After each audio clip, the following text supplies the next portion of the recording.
So we are back with an overview of the Old Testament.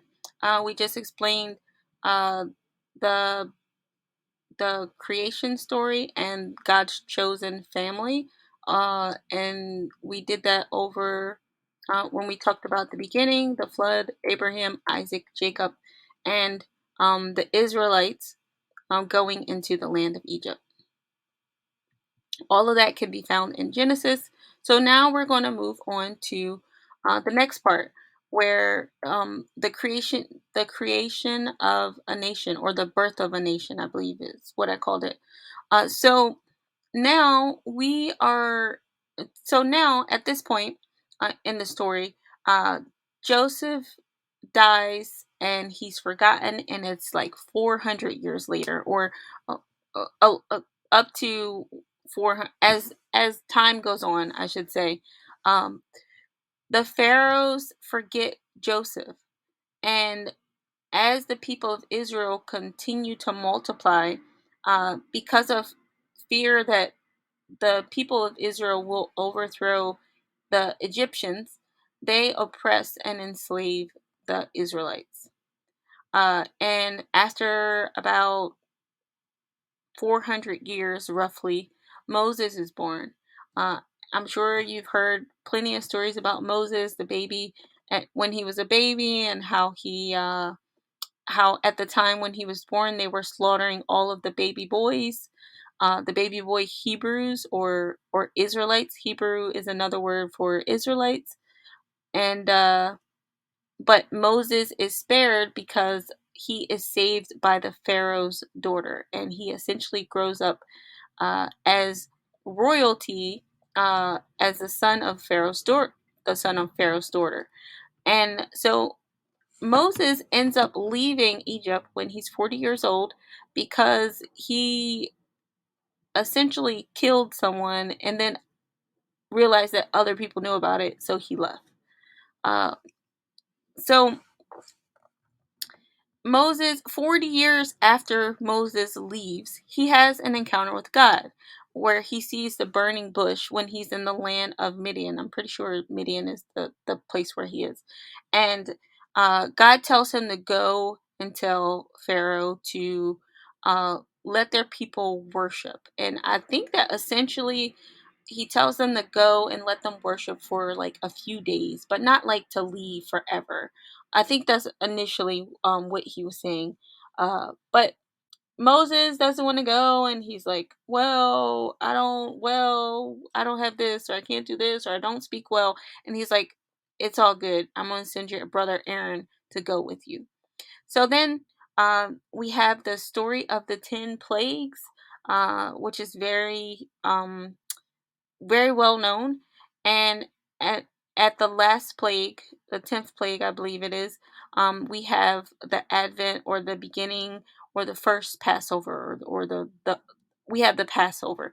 All of the Passovers after that are just a remembrance, or um, they're just a memorial of this original Passover, where God tells the people of Israel to take a lamb, bring it into their home, and then slaughter the lamb, eat the lamb, and then put the blood of the lamb over their doorposts. And so essentially, if you're walking into a building, or walking through a doorway, it goes on three sides, but not the ground. So the left side, the right side, and the header of the door. That's how they applied the blood, and only the the man of the house could do it, or the father of the house could do it. So that's Passover. Passover is huge for Christianity.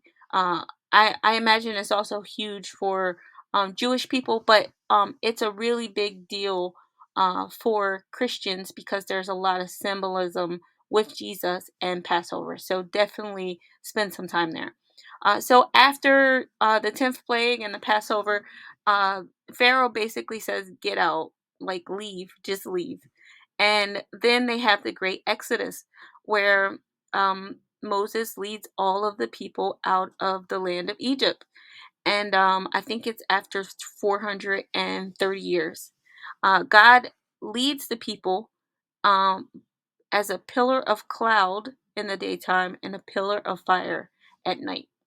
Uh, and he does this for the entire time that they are in between homes, if you will. They're not in Egypt, but they're also not in the promised land. For that entire duration, he leads them like this. So next, we have the Red Sea. This is when the Israelites crossed over on dry ground to cross over the Red Sea on dry ground. That's where this story fits in. So I'm pretty sure if you wrote some stuff down, you have this one when Moses split the Red Sea. So next we have the Israelites in the wilderness.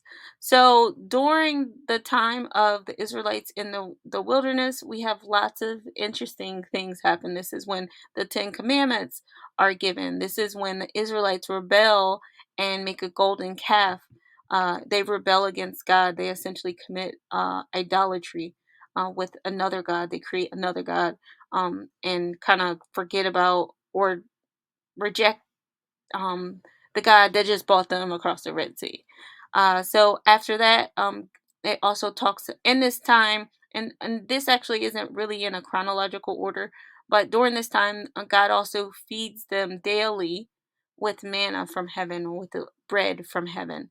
Um, and I would say daily, except on the Sabbath day, except on the seventh day. And also Mount Sinai, God makes a covenant with the people or presents himself to the people on Mount Sinai, and they're afraid and they don't want to kind of have that encounter again.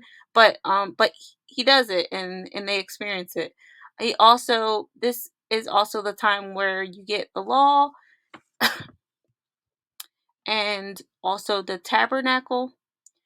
This is the time where God institutes priests and sacrifices.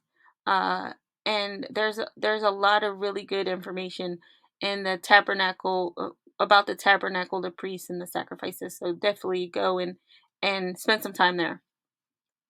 After that, God sends spies into the land that He wants to give the Israelites, and there He sends 12 spies, and out of all 12, only two of them come back with a report to the people saying, "Hey, we can do it." Everybody else is like, "No, they're bigger than us. We can't take them." Essentially, but but God is so upset with them that He decides that He's going to let that entire generation die in the wilderness. So they spend 40 years in the wilderness uh, before they even get to go to the promised land. And Moses doesn't even get to go to the promised land.